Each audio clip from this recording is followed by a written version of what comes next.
Kane Smith here from CaneSmithCopywriter.com, and in today's video, I'm going to teach you a brief bullets writing masterclass. I'm going to show you the 10 bullets I wrote that won a Copy Chief Bullet the Podcast competition.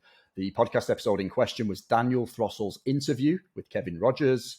Copywriters were required to listen to the episode, write 10 fascinations promoting the content. My entry was picked by Kevin and Daniel as the winning entry, and I'm going to bring up my 10 bullets on the screen and take you through each one in sequence, take you through my thought process behind each one. So by the end of this video, you'll be able to craft some pretty compelling bullets of your own.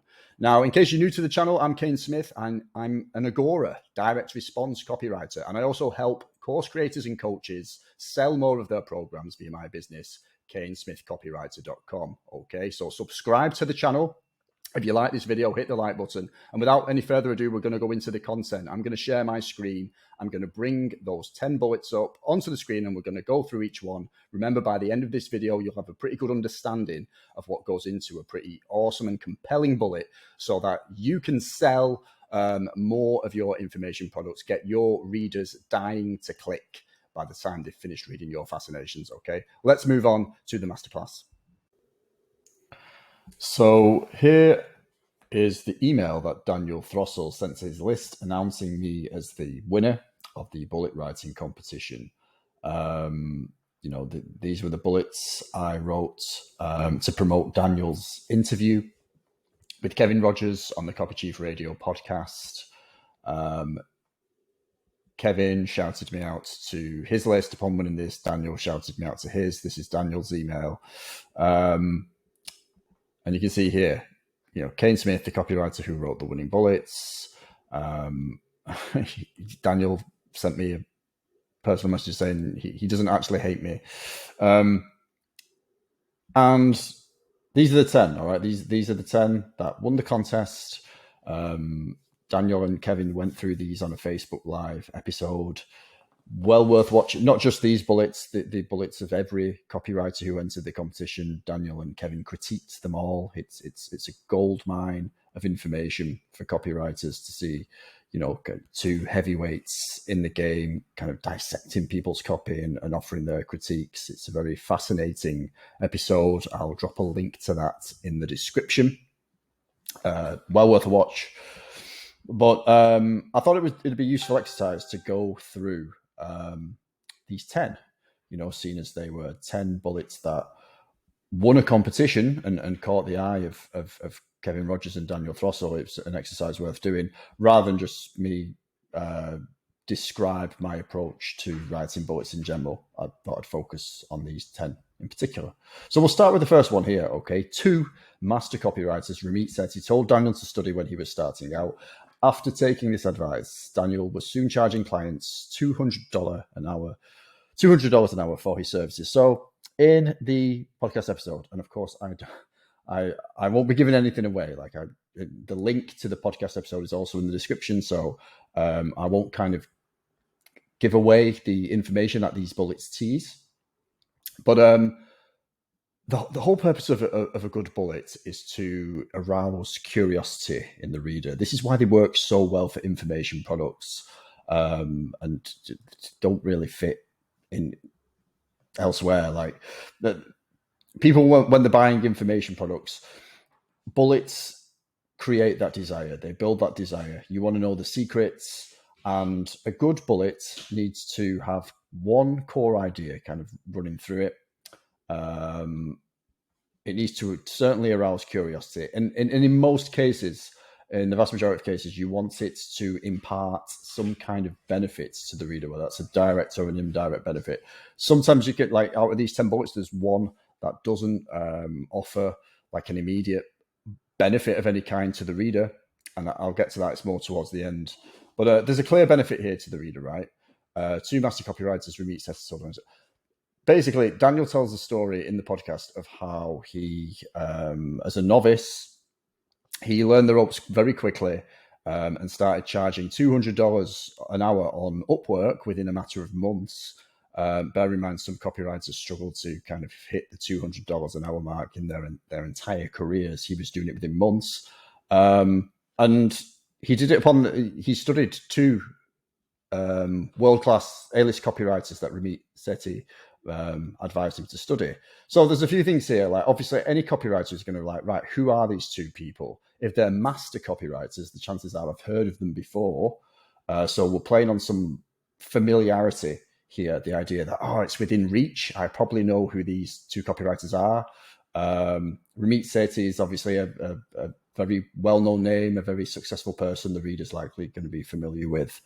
And, if Daniel started taking soon after taking this advice, if Daniel's charging $200 an hour for his services, studying these two copywriters has got to be a game changer. Ramit Sethi advised him to study them. He started charging a lot of money for his services shortly after studying them. So this ticks all the boxes of one core idea, a benefit to the reader, and curiosity. On to the next bullet, the ultimate method for developing a unique brand voice. How Daniel's approach to personality-driven copy gave him one of the most distinctive writing styles in the game. Well, it's this here really, okay? The ultimate method is the key. Because again, there's an obvious benefit here, right? Brand voice is huge at the moment in copy. I mean, it always has been, but with personal branding being so hot in copywriting right now, and so many copywriters wanting to, be awesome at this, like have the ability to nail a brand's voice, it's quite a desirable skill to have in the copywriting game at the moment. Daniel's well-known, very well-known amongst Kevin Rogers' audience for being a master of this. Okay, he has a very very strong personality-driven copy. He's built a very unique brand voice. He's developed a very unique brand voice. Sorry, a lot of people would desire that ability. A lot of people would read Daniel's copy and kill to have that ability to nail such a unique brand voice. And this is the teaser. Like, if we just said, "Oh, how Daniel developed a unique brand voice," it's not very compelling because it's too vague. Specificity is very important in bullets, and it's this phrase here, the ultimate method. So it's hinting at basically one specific thing, an actionable, practical thing that people can do to develop this killer skill that Daniel's the master of. It's so desirable for a copywriter. Bullet number 3, when to write your daily email for maximum creativity. The time of day matters, and Daniel pays close attention to the clock. I mean, if you're a copywriter, and most copywriters, certainly Kevin's audience, direct response copywriters, will be very familiar with writing emails. They'll know the value of writing daily emails, the idea that daily emails typically lead to more sales on the list. And Daniel is well known for being a master email copywriter. He's built a list of 10,000 subscribers. He writes killer sales emails. So he writes to his list every single day. And the idea that you can write to your list, like there's a certain time you write to your list that creates maximum results in a way. The idea, maximum creativity, because Daniel's known for writing very original, unique email copy. And the idea that it's a specific time. So we're not even talking like a general time, like, breakfast, lunchtime, dinner. It's a specific, likely a specific hour of the day is going to be specified here. The time of day matters. Daniel pays close attention to the clock. One idea, benefit, curiosity, something desirable for the reader all the way through. Bullet number 4, being 100% authentic is always the best way to build rapport with your audience, right? Wrong. Daniel reveals why some fiction in your emails can be more profitable than truth. So one of my mentors, Kim Krause-Schwalm, has gave me extensive teaching on how to write good bullets. And basically all the formulas in these 10 bullets here are the ones that I learned from Kim pretty much. And this one is very Kim. The right-wrong bullet. The idea is that you state something that probably the vast majority of the audience believes to be true, some kind of truism or trope in the industry, and then you debunk that myth. That creates instant curiosity and the idea of, what I believed to be true before, it turns out it isn't true, and a very successful person is doing something contrary to what I believed was the norm. Again, it's a benefit, right? It's desirable. The next bullet, low open rates, low engagement, high unsubscribes. You might be falling into this common email marketing trap. Hint, it's something your readers will commonly ask you to do. So this is a problem solution, right? So here's problems that copywriters might be having with their emails. They may not know why. They don't know what's causing this problem. And then we hint at the mechanism behind the problem. You might be falling into this common email marketing trap. So of course they're like, okay, what's the trap? You have to listen to the podcast to find out. But we make this bullet extra intriguing by telling them what it's not. And the idea of it's something your readers will commonly ask you to do something. And if you do it, it's a trap you're falling into, and it could result in all of these problems, low open rates, low engagement. You can't, a copywriter is going to want to know what this is. What is the trap? And the fact that it's something your readers will commonly ask you to do makes this trap all the more intriguing. Again, we're trying to arouse a maximum amount of curiosity from this bullet. And this kind of additional sentence here really kind of cranks the curiosity factor right up. The next bullet, the fastest way to kill attention when telling stories in your emails. You'll keep readers hanging on to your every word if you avoid making this mistake. So similar to this one, really, the idea that, being told that there's a way of how not to do something. So it would sound much less compelling, right? If you just said the fastest way to grab attention when telling stories in your emails. Don't get me wrong, that's a benefit to the reader without question. It's just a bit cliched, all right? It wouldn't be a compelling bullet, not to me. The fastest way to grab attention or gain attention, there'd have to be something extra there, some other form of specificity to really get me curious. But the fastest way to kill attention when telling stories in your emails. Oh, so again, it's hinting at one mistake in particular that is stopping people from wanting to read on. I want to know what that one mistake is. And it's like a loss aversion thing. I want to know what I'm doing wrong more than what I'm doing right. So we're kind of tapping into that human, that basic human desire to avoid loss. So the next bullet, how to create raving superfans in as little as 2 hours. Daniel's unusual method isn't suitable for everyone, but it can convert cold leads into white whale customers in record time. So, I mean, there's quite a lot going on here. There's the clear benefit, create raving superfans. There's a promise, do it in as little as 2 hours. Daniel's method is unusual. So again, we're tapping into that whole, this is contrarian. It's unlike anything you've ever heard before. It isn't suitable for everyone. That just makes you want it more. You always want what you can't have. It can convert cold leads into white whale customers. Obviously, that phrase white whale is quite interesting. We're not just saying, it can convert cold leads into customers. We're saying it can convert cold leads into, in the industry, a white whale is someone who kind of just buys up everything. Like monster customers, Moby Dick customers, right?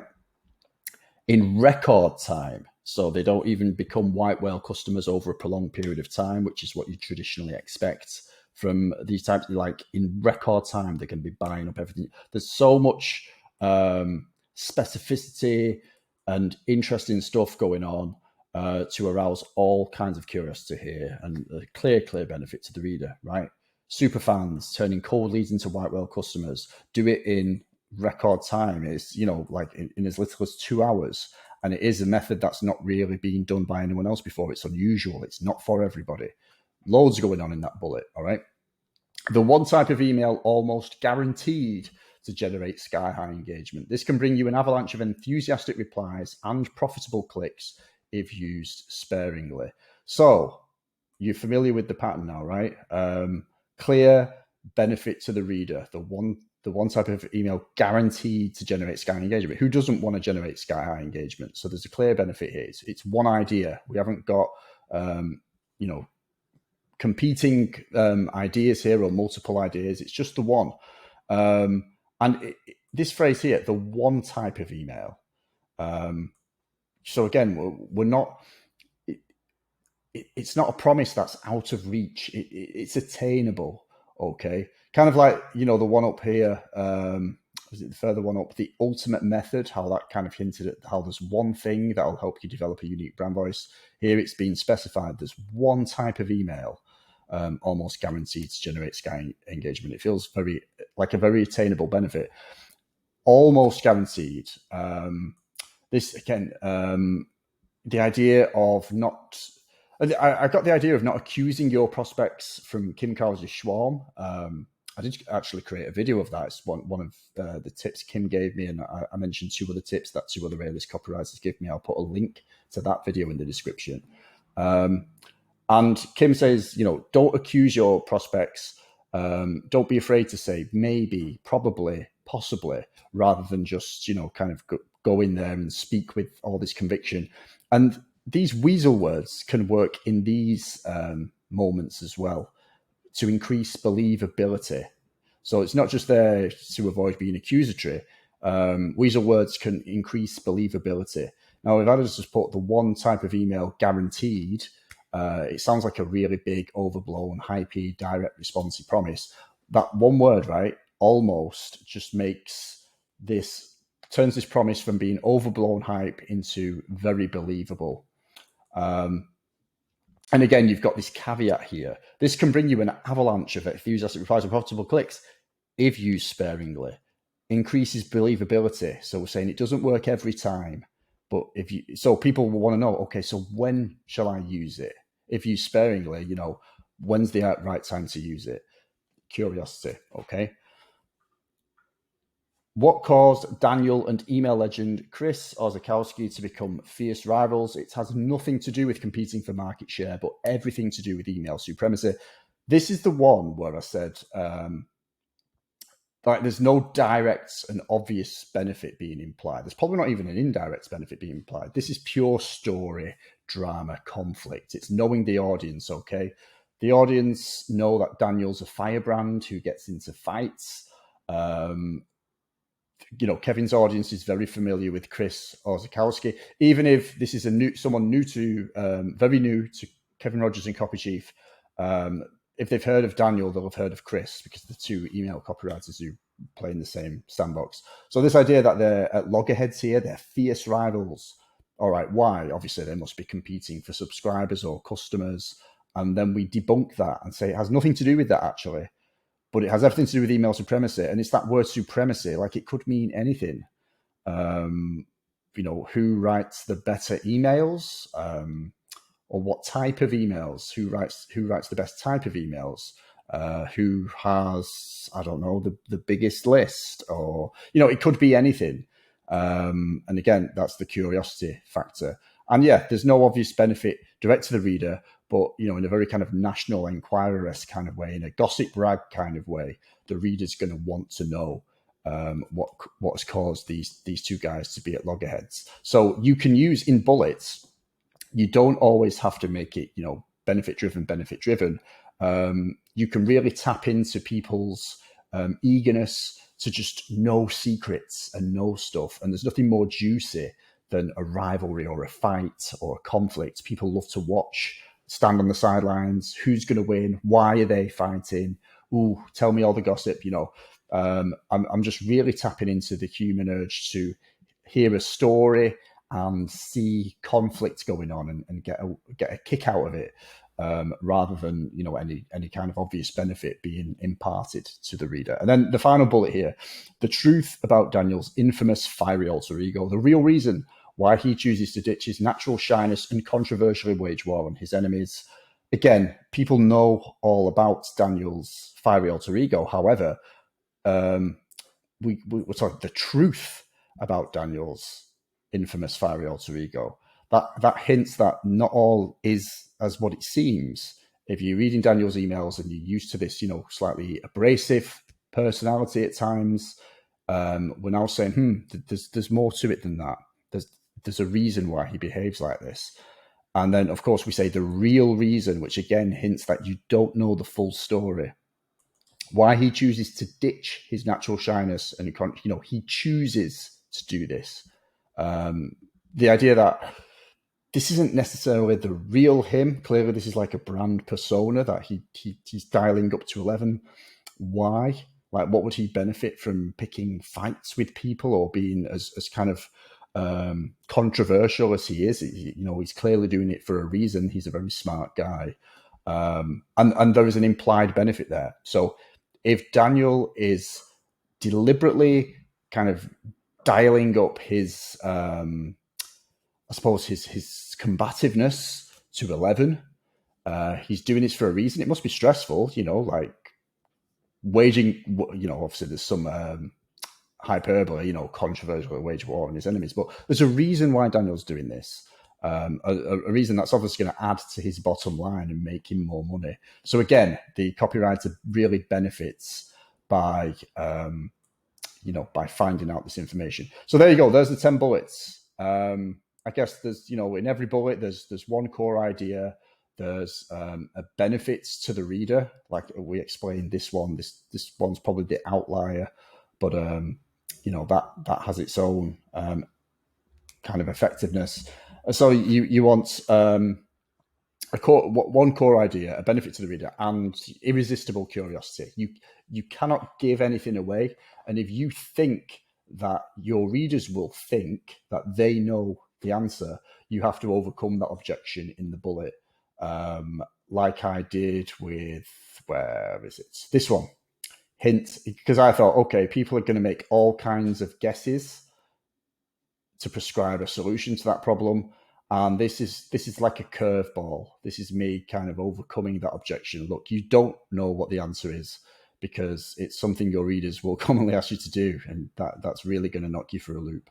And that's it. That's how I've kind of skimmed over these 10 bullets and explained my thought process behind these.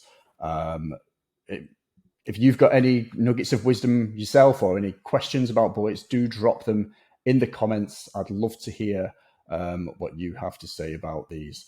Don't forget, subscribe to the channel, hit that button, and check out the links in the description. Okay, you'll find a link to this podcast episode. You'll find a link to the Facebook Live episode if that's still up there.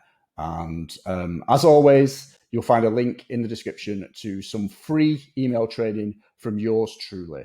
I'll walk you through how I overcome objections in sales emails and launch sequences, but you can apply the principles in there to pretty much any type of copy. Sales page copy in particular, it doesn't just have to be emails. Help yourself to that training. It's completely free. Thanks for watching, and I'll see you again on the next video.